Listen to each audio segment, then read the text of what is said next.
All right, everyone, welcome back to another enlightening episode of the All Me podcast. And today we have another very special guest who's a Navy SEAL, and we're going to discuss being mission ready. So as a SEAL, you're expected to perform at peak performance whenever you're called on. So what exactly does it take to stay mission ready? Today we're joined by Jon Macaskill to dive deep into this topic and answer some of these important questions. So John, first and foremost, thank you for your service, but also thank you for joining us today on the podcast. Well, thanks, brother. It's an honor to be here. I'm excited to get in this conversation. Yeah, this is going to be really interesting because we had a chance to kind of talk before we started recording here. But I kind of just want to start with sort of what led you down the path to ultimately wanting to join the military and moving on to being a Navy SEAL. Is this something you had dreamt about as a kid? I may have had dreams about serving in some type of military unit, but I didn't choose the SEALs until probably sophomore year, junior year in high school. I was at the time running track and cross country, and I was part of a small, pretty good unit, if you will. That the team was undefeated in cross country for several years. We did everything together. We obviously trained together, but we hung out together on the weekends. We were like brothers, and that, I believe, influenced my desire to be part of a somewhat elite unit. And then I just had a desire to serve anyway, but I specifically wanted to be part of a tight-knit small group. And I started to look at special operations, and I grew up in Louisiana, Okay. but I spent every summer lifeguarding or down on the beach with my family. We would travel down to a beach and spend a couple of weeks there, and I just fell in love with the water. I wanted to be around the water all the time. Yeah. And so I realized at that point, I wanted to be part of special operations, and I wanted it specifically to have some type of maritime element to it. So obviously at that point, the SEALs bubbled to the surface, pun intended. And I started training then. There was still a part of me that was, wondering if I could make it or if I would even get selected to go into the training. And I graduated high school and enlisted in the Navy first. Okay. And then while I was enlisted, I put in a packet to go to the Naval Academy, and I put in another packet to go to BUDS. And for those listeners who might not know what that is, it's basic underwater demolition SEAL training, BUDS training. And I got the Naval Academy appointment before I heard back from BUDS. So I went to the Naval Academy in 1997. A class of 2001, graduated in May 2001. We were the last peacetime class for a while. Obviously, we all know what happened in September that year, and then it kind of went on from there. So sorry, I know you asked a simple question, but yeah, I went with a long answer. That's a perfect answer. I was going to ask you, whereabouts in Louisiana are you from? Ruston, northern part of Louisiana. Yeah. I was born in Opelousas. So it's just okay. It's a very, very small world, small state. So it's interesting. So you were already thinking military as a freshman, sophomore, even junior in high school. Do you have family that has served in the military, or is it just something you just felt called to do? Yeah, no, ironically, the closest ties in family that I have to the military were my paternal grandfather. He served in World War II in Northern Africa, and that was the only tie. I don't know why. I just had this desire to serve.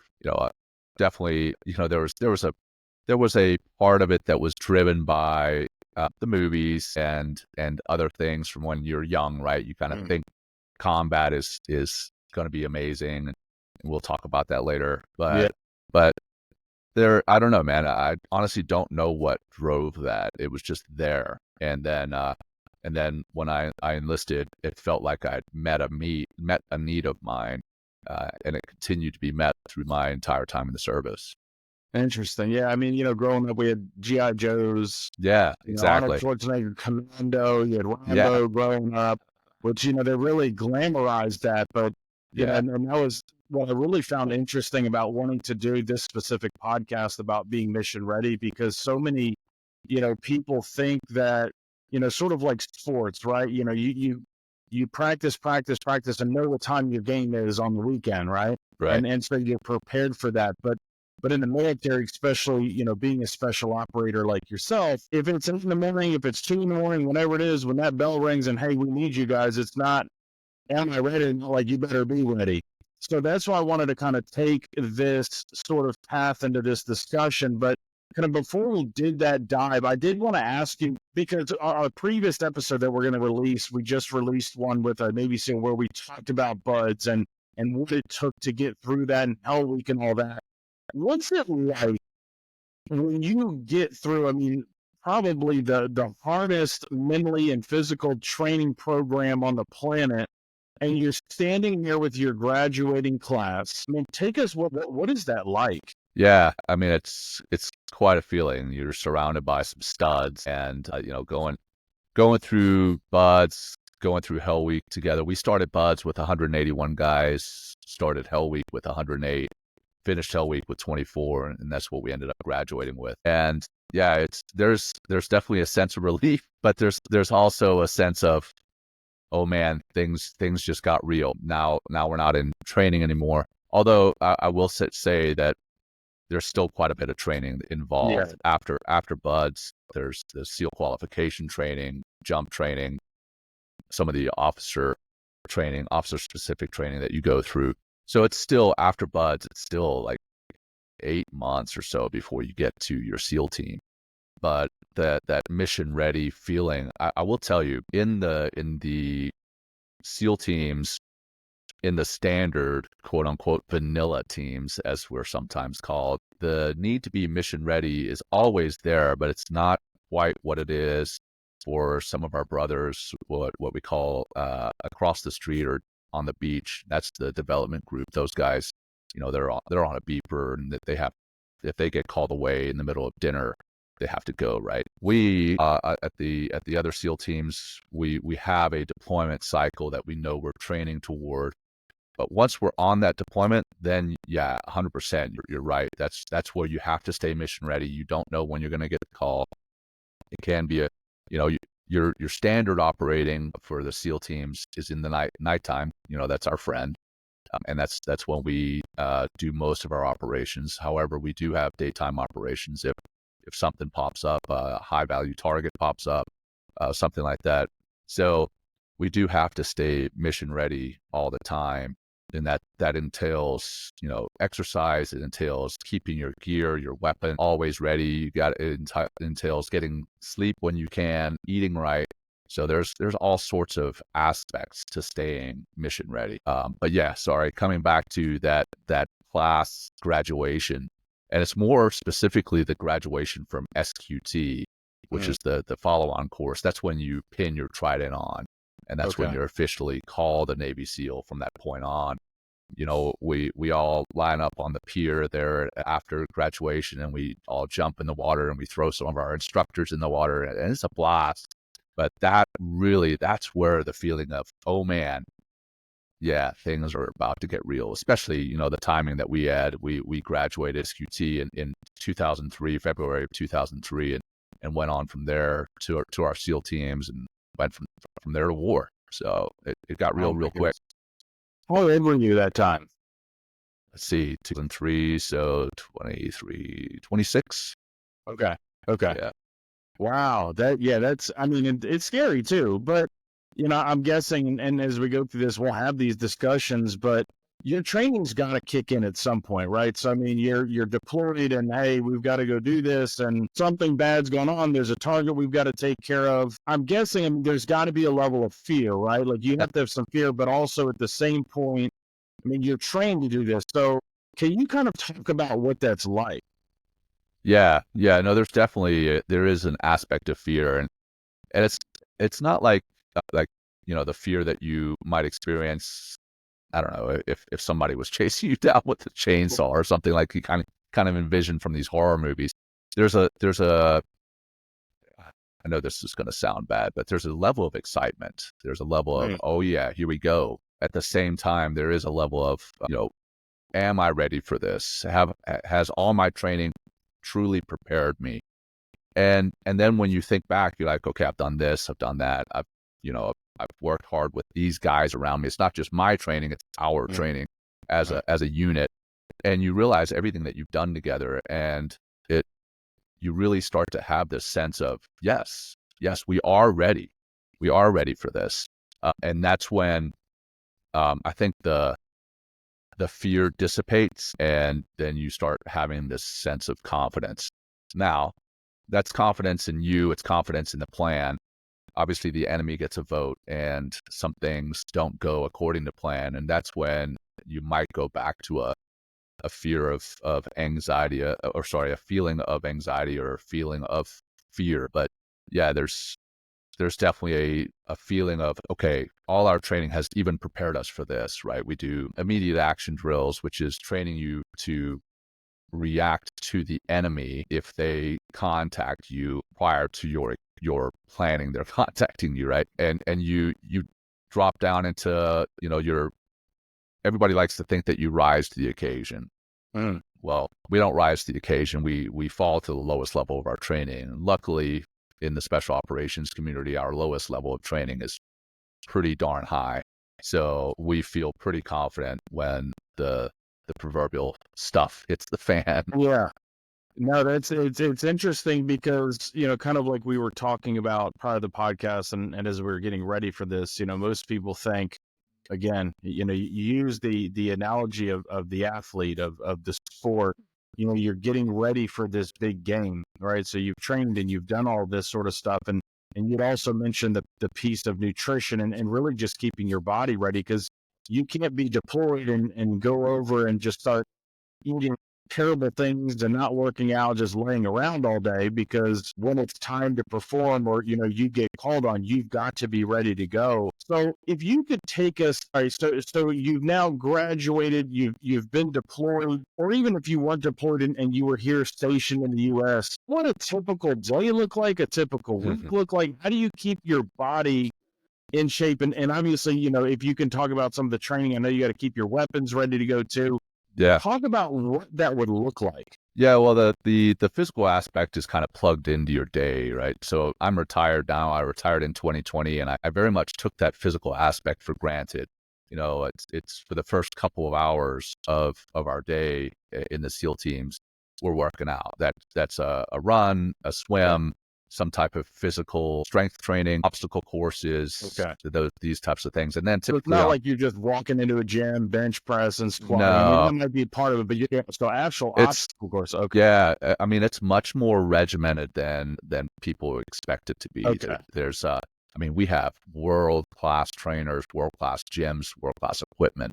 I mean, at the last gym that I was working out in the SEAL teams, it was on the East Coast. Our dumbbells had tridents engraved onto them. Our plates had tridents engraved onto them. So I mean, it's Wow. world class, and we have cameras watching you do a squat, and then there's analysis of your squat. There's analysis of your movement. So there's a ton that goes into being physically ready. It's not just strong. It's your movement. It's so that you're a tactical athlete is what we call it. Okay. We don't want guys who are just jacked up on steroids with, traps up to their ears and biceps that are giant. We want them to be able to move. We want them to be able to run. We want them to be able to swim. We want them to be able to maneuver their body weight or manipulate their body weight over or under an obstacle. So we do a lot of that as part of our day. And then there's, getting out to the range, keeping yourself sharp with shooting with the different weapons, changing from one weapon to the next. There's cold weather training. There's surveillance and reconnaissance training, learning how to use the cameras, learning how to use the different scopes and call it glass, which is, just the different things that you're going to look through. What writing a surveillance and reconnaissance report looks like. There's way more that goes into being a SEAL than a lot of movies depict. It's not just all weapons and physical training. There's also a lot of stuff that goes into training our minds. And then there's a lot of administrative BS that you got to work through. Like we say, every single thing that is fun or that is like the movies, there's like 10 hours of administrative preparation, like just to drop a boat out of an airplane. I mean, there are days of stuff that goes into that. And then, to do it, it happens like that. And everybody's like, oh, that was simple, but there's a lot more that goes into it that nobody ever sees. So as far as answering your what does every day look like, it's different every single day. We have different blocks of training. So you'll have maritime operations where you're getting out on boats. You'll have, desert warfare. You'll have a cold weather training. So we try to get trained for whatever the combat environment may entail. There's urban warfare. There's, moving through a house. There's all these different types of trainings that you go through. And then there's, again, using new equipment. A lot of the time we are a test bed for equipment that's going to be used for the general forces. And we try that new equipment out, grade it, say, hey, this is good stuff. We want this, or hey, this sucks. Yeah. We don't want that. So yeah, there's a lot. Is there any classroom time that you have to do, just? Oh yeah. Yeah. Okay. Lots of classroom time. And that's, figuring out how to pack chutes, figuring out what for a diving supervisor, you have to learn all your dive tables, know what neurological tests to do on somebody who, they may come up from a dive and say, hey, I'm experiencing X, Y, or Z, and you have to know what that might look like. You have to know dive physics, even in buds. That's one of the most academic parts of the entire time in the SEALs is just learning dive physics and dive medicine while you're still in buds. So yeah, there is a lot of classroom time. Okay. Now, I know nutrition, especially at the level that you're performing at, it has to be key. So as a SEAL, and I know, the federal government's got lots of money to put into these types of things. You've done a great job of describing what, the gym and the facilities might look like and some of the equipment that you're using. But can you talk about the nutrition program? Because again, it's not like you can just go eat bad foods and fast food all the time. And likely with that age and your level, you can get away with a lot of that. But I would imagine, and again, correct me if I'm wrong, but I might be assuming here that you guys eat pretty good to keep your body in peak physical performance. Can you talk more about that? Yeah, we try to eat well. We call it body by workup or body by deployment. Right. When you're running around training with body armor on and you're doing your exercises, you're absolutely right. Your metabolism is through the roof. When you're diving and you're breathing pure oxygen, your metabolism skyrockets, and you can get away with eating junk, but that's what your body can get away with. What your physical training and your sharpness, your level of readiness, that will definitely be degraded by eating poorly. So we definitely try to eat high protein diets. We actually, over my time in the SEAL teams, we transitioned from low fat to actually higher fat diets and moderate carbs. So we do try to eat well for our bodies, but also for our brains and for our performance. If you're eating a bunch of junk, you're eating if you're drinking a bunch of sodas, I will tell you that we are pretty infamous for drinking our energy drinks because when you're on deployment, again, you don't get a whole lot of sleep. So those energy drinks, as bad as they are for your body, sometimes they can help to keep your mind sharp in a crisis or in a pinch. Yeah, a little different. Yeah.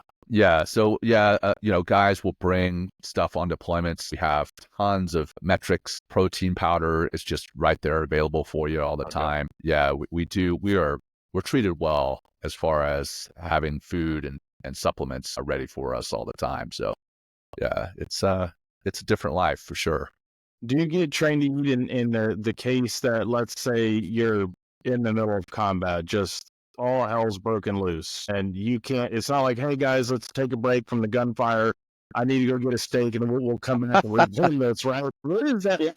Are you taught how to eat to keep your body fueled? Because again, at that point, you're operating like life and death situations, but talk about what it would be like if you're deployed. Do you have food with you? What kind of food do you bring? How often are you eating it if you're in the middle of combat or, deployment type situation? Yeah, I've never brought food with me on deployment. I brought protein and then realized there was plenty of it over there for me and there's no need to have brought it. But yeah, there's different supplements that we will bring with us. And when I say that, some people are probably listening and they're probably privy to some of the stuff that's happened in the SEAL teams in the past. And when I say supplements, I am specifically meaning the good supplements, the stuff that's legal. Dietary supplements. Yeah, dietary supplements. And I know guys have used steroids overseas, and I'm not going to get too far into that, whether it's right or wrong. But yeah, as far as eating, when you go out on an op, you typically take some MREs with you that are broken down into smaller, easier to carry packs. You take protein bars in your pockets, things like that, just to keep some of the energy levels up.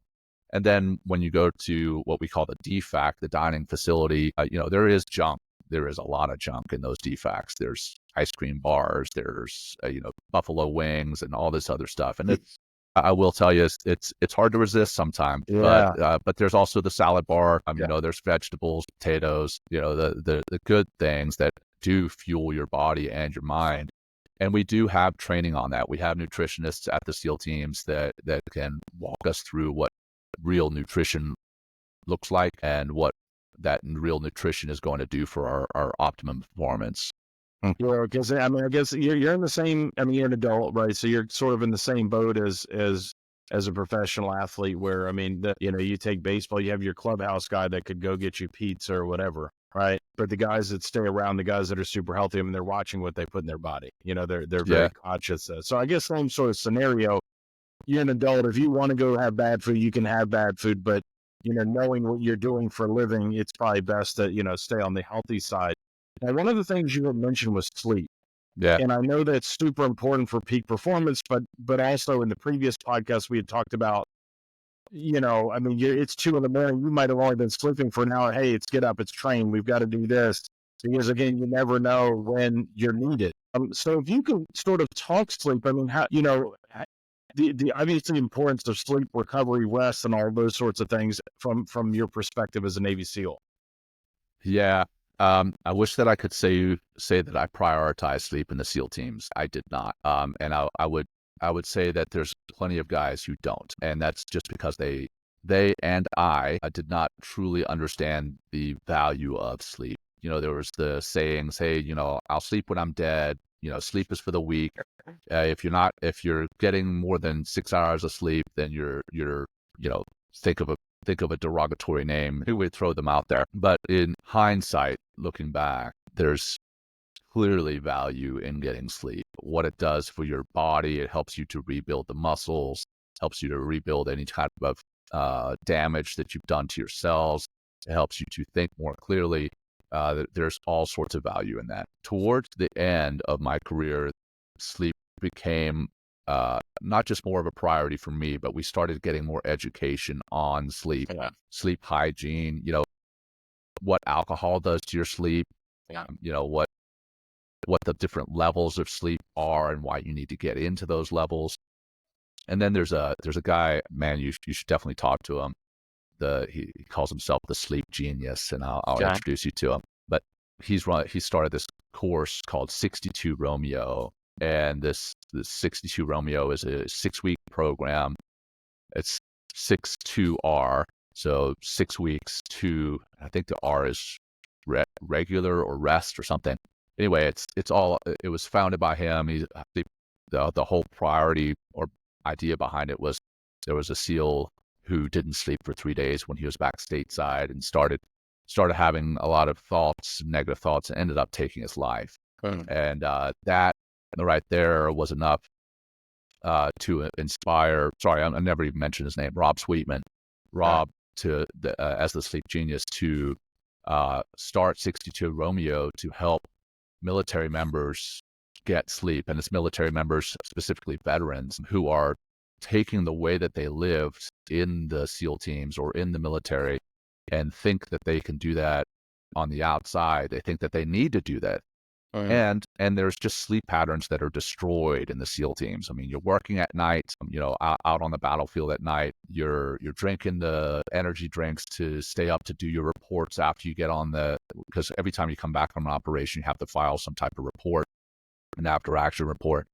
And then you got to start planning for the next night. So, in a given battlefield cycle, you may be getting sometimes 3 hours of sleep a night before you have to wake up and start planning the next one. So it's pretty tiring. But then what that does to your body and what that does to your mind long term it's dangerous. So I have Um, now, since I've retired, started to prioritize sleep. I try to get 7-8 hours of sleep a night. I am a fan of hard work, but I'm also a fan of getting the sleep that you need, because rest is just as important to your body and mind as hard work is.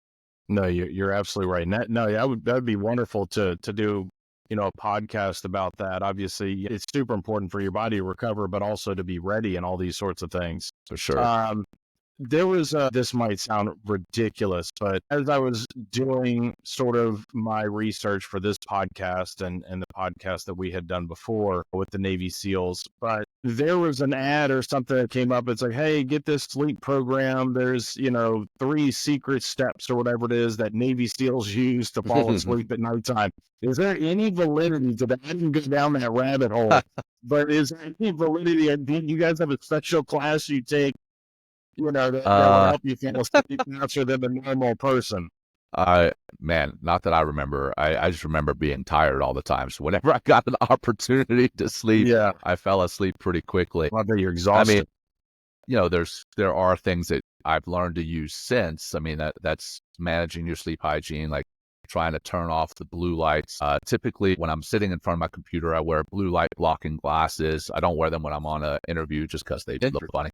But these screens, our computer screens, our phones, our TVs, they're putting out blue light. I mean, the whole thing of our daily cycle is we wake up, we walk outside, you see a blue sky, right? So that's blue light. That blue light is telling you, hey, you should be awake. And then there's warmth from the sun that's telling you should be awake. And then at the end of the day, the sun goes down, the sky turns black, right? There's no more blue light. So you shouldn't be receiving blue light from your screens. And then you should also start to cool your body down. So like you've got the temperature of your house set at 72, 73 degrees, you're not allowing your body to cool down like it should in the evening. So maybe taking your thermostat down to 68 in the evening to cool your body down, eliminating the blue light, not eating too close to sleep, limiting alcohol, limiting caffeine through your day. So I've definitely learned to prioritize sleep, and then what that looks like, how to do that. But I honestly didn't learn that in the SEAL teams. I've learned that since. Okay. Again, I whatever That's new and course that dated was that too. was selling it, it was probably, it's just, hey, hey, get yourself tired and then you're going to fall asleep. That's the SEAL secret. With these 3 secret steps, I was like, I wonder if these guys know what this is. It's like one of those secret fraternity handshakes that nobody else knows about. Now, I get one of the last couple of questions I have, because I also want to talk about what you're doing today and kind of, start wrapping up. Yeah. But one of the questions that I had for you was, do you ever remember a time where, all of your training, you're eating, you're sleeping, you're doing your reports, that were you ever just called out on a mission that you had no idea, like, hey, John, it's time. We got to go. You got, 30, 40 minutes. We got to get out of here. We've got whatever going on, where you're just like, okay. And I mean, your brain just, I guess, takes over and you just know what you're doing. Do you have any stories like that you could share? Tactically, I don't have any that pop into mind. I mean, I'm sure there were. I will admit that I did not see as much combat as a lot of my brothers. And I will also say that as an officer, you're a lot of the time, not all the time, but a lot of the time, you're more in a administrative capacity. You're leading on the battlefield until you're like a 04, a junior 04, like junior lieutenant commander in the Navy. And then you start to get a lot more operational and riding a desk, unfortunately. Okay. I will tell you that the times that pop up in my mind actually were administrative. And I know that sounds kind of weird, but I was sitting behind a computer for Operation Red Wings. And you mentioned, I think before you hit record, or maybe since you've hit record, that you've watched Lone Survivor a bunch of times. That was Operation Red Wings. I was sitting behind a computer for that. And, it was just a regular operation, surveillance and reconnaissance mission that our guys were on. And then the stuff hit the fan. And that's when my day turned from a regular day that I hadn't really thought too much about into, okay, we've got to call these helicopters. We've got to get the quick reaction force spun up. We've got to get these guys assets. We've got to start liaising with the different battlefield commanders. or battle space owners. There was a lot that went into that. And then, another thing that pops into mind is, this is stateside. I came into work one day, and two of my guys were, fighting each other like verbally, and it was about to escalate into a physical fight, and I had to become the bad guy to both of them so that they could both point at me, and by both pointing at me as the bad guy, quote unquote, then they could become friends. And that was another one that I drove into work that morning, listening to my normal radio show in the morning, and got to work, and suddenly fireworks were flying. Yeah. So I can't think of anything tactically that really fits that response, but I'm sure there were ones where, we're going on very little sleep. There were some high value targets, but nothing that's jumping into my mind right now. Yeah, the Red Wings. I mean, that would just be hard, just knowing kind of what those guys are having to go through. And, Oh, for sure. For sure, again, man. just watching it from the Hollywood side, and I've read, a bunch of different articles and stuff that were written on, obviously there's a lot of truth to it, right? But Yeah. Hollywood's got to do some stuff as well. Right. But that's got to be super intense. Because, Yeah. I mean, your brothers are there. It's like, dude, you want to go help, but it's like, Exactly. I've got to do what I can here. You don't want to make any mistakes. Absolutely. And I'm sure I did make mistakes. And that, I think, is what actually bothered me the most about that operation is there were mistakes made, and I'm sure you've read about those, but it's also the fact that I was sitting behind a desk, much like I'm sitting behind now, but in an operations center surrounded by other people behind desks and computers.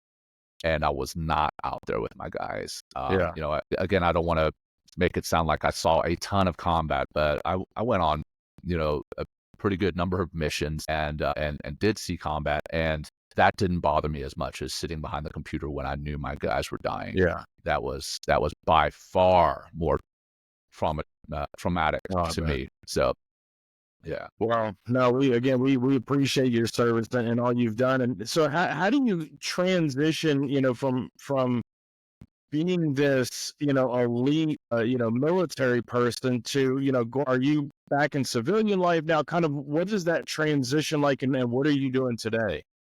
Yeah. I know. Transition was an interesting time, and even before I transitioned out of the military, transitioning from being on deployment to coming back stateside. You've been in the stuff, right? And you've had guys who have been hurt or killed, and you come back and you're going to Starbucks to get your latte, and there's somebody complaining in line about they don't have the right type of milk in there, and you're like, wow, these people are so far from what's actually happening in the world. And so am I. Now I'm back stateside, and I'm also going to Starbucks myself. So that transition from being on deployment into civilian life is an interesting transition. And then the transition from being a military service member into becoming a veteran and becoming a civilian on the outside. There's an emotional aspect to it. There's an administrative aspect to, you obviously have to prepare yourself for what it is you're going to do next, what your next job is going to be, but you also have to find your next mission, your next purpose, your next tribe, right? You've got a tribe for you in the military, and then you get out and suddenly that tribe's not there. You have to develop that tribe. So that transition is difficult. I will say it's difficult, and I planned for it for 2 years, and I still found it difficult. But what I'm doing now is I do a lot of executive coaching. I mean, I had a lot of School of Hard Knocks of leadership in the SEAL teams. I went to the Naval Academy, so that was a leadership lab in and of itself. And I've taken a lot of those lessons, and I teach them. I do some health and wellness training. I talk about mindfulness and meditation and their benefits to your sleep, their benefits to your health, their benefits to your performance. And that's definitely not where I thought I would find myself 10 years ago. But I tell you, that's my new mission. That's my new mission in life is to help people become their best selves. It's going to be very rewarding too. It absolutely is. I love it. I love it. So one of the things I wanted to kind of close with was, being one of the most elite soldiers on the planet, kids from a very young age are, and we kind of talked this about pre-recording, just, are seeing these movies and seeing things on social media. But, for some of those young people, and we have a younger audience, also adults as well, but somebody that's watching this that, that they're seeing this person that's made it to the pinnacle of their career, what advice would you give them? They wanted to join the military, and what are some of the things you wish you might have known when you were in middle school and high school before getting into this path? Well, yeah, first off, not a soldier, sailor, all good. I'm just giving you some grief, man. But I also, to answer your question, I would say, just like you were just talking about Hollywood a second ago, right? For the Lone Survivor movie, they Hollywooded it up, and there's definitely truth to it. But I will tell you, combat, the battlefield is not, it's not what I thought it was going to be. I will tell you that there was a glory seeking aspect to it. And I found really quickly that glory seeking was not worth it. The battlefield is scary, like we were talking about before. The battlefield is volatile, and people obviously get hurt. People get killed on the battlefield, and it's not like in the movies, man. It's grotesque. So I will say we need people who are ready to go and do the ugly things that this nation needs them to do, but don't sign up for any type of military service because of what you've seen in Hollywood. Do some real research. Talk to some veterans. Talk to some active duty service members who are doing the deed right now, and find out from them. I mean, don't get me wrong. I enjoyed a lot of what I did in the SEAL teams. I was in the SEAL delivery vehicle doing the underwater work. I mean, that was awesome. That was probably my favorite time in the SEAL teams. They're the guys, and when I say guys, it's guys and gals that you surround yourself with. They're some of the highest performing people on the planet, and that's fantastic to be around, because you're the average of the 5 people that you hang around with the most. And if your 5 people are super high performance, there's a good chance you're going to be a high performer. So there's a lot of goodness in service, but don't join because of something you see in Hollywood, man. Do not. Make sure you talk to the right people and you're joining for the right reasons. That's great advice. Well, Juan, again, thank you for your service and your time. But thank you, John, brother. before I let you go, as part of our podcast, we have what we call our curveball round. These have nothing to do with anything that we've talked about during this interview. These are sort of fun questions, just as we like to, sort of end every podcast with. So what I'm going to do, I'm going to read each question to you. The first thing that pops into your mind, sometimes it can be some crazy stuff. All right. The last guest we had, she was really fun with this. So, and the questions are different each time. So you let me know when you're ready, and I'll read you the first question. I'm ready. Bring it. All right. The first question is, would you rather have every traffic light turn green or always have the best parking spot? Every traffic light turn green. I'm the same thing. I always thought, I was like, I can always park, and I'd rather park and walk anyway. Yep. So when was the last time you tried something for the first time? Last time I tried, oh man, it should be something easy that I can remember. But man, the last time I tried something for the first time, it's been a while. So it probably has something to do with my kids. Taking them to we got a 3-year-old and a 2-year-old. Yeah, so I've got a 7-year-old, a 5-year-old, and a 3-year-old, and this is the life I'm leading, the dad life now. So it probably has something to do with them saying, "Hey, Daddy, can you do this?" and me trying and probably epically failing. The first thing that came to my mind when I read that one, I was like, we got a 3-year-old material, so it's every day it's something new. Yeah. All right, so the last question here is, if you could be a character in any movie, what character and what movie would it be? Batman. Yeah, I don't know if you can see. I've got our son went this through as Batman. Tonight. Like this is one of the original Batmans, one of my first books. I've got Batman up on my shelf, and I've convinced, or at least I try to convince, my 7-year-old daughter that I am Batman. She knows better. What actor is Batman to you? Oh man, I like Christian Bale. I think he's great. So I think my first one was Michael Keaton. So Michael Keaton's the classic, man. Yeah. Yep. But yeah, I think Christian Bale did a great job. Now, what is it? It's Ben Affleck. Just I can't do Ben Affleck as Batman, man. No, I haven't. Full disclosure, I haven't seen any of the new ones. Yeah. I don't even know. You know, I think I saw Joker or something. But it's so hard. I mean, with travel and everything, it's hard Yeah. to keep up with this. And with kids, want man. to, though. Yeah, with kids, your whole life changes, man. You don't realize how much time you have until you have kids. Then you're like, wow, I've thought about that a lot. Like, what did I used to do in my free time? right? Well, John, man, this was awesome. I really, really appreciate you, sharing your knowledge. One of the things I've just noticed with talking to any SEAL or Green Beret or, folks of your level, everybody seems highly intelligent, but also very well spoken, like easy to talk to. Well, I appreciate that, brother. I don't know if that's part of the training or that's just part of your gift, but no, thank you again for joining us. Yeah, man, been a pleasure. Thanks for the questions and thanks for what you're doing. It's I think it's needed. So keep doing it. No, appreciate it.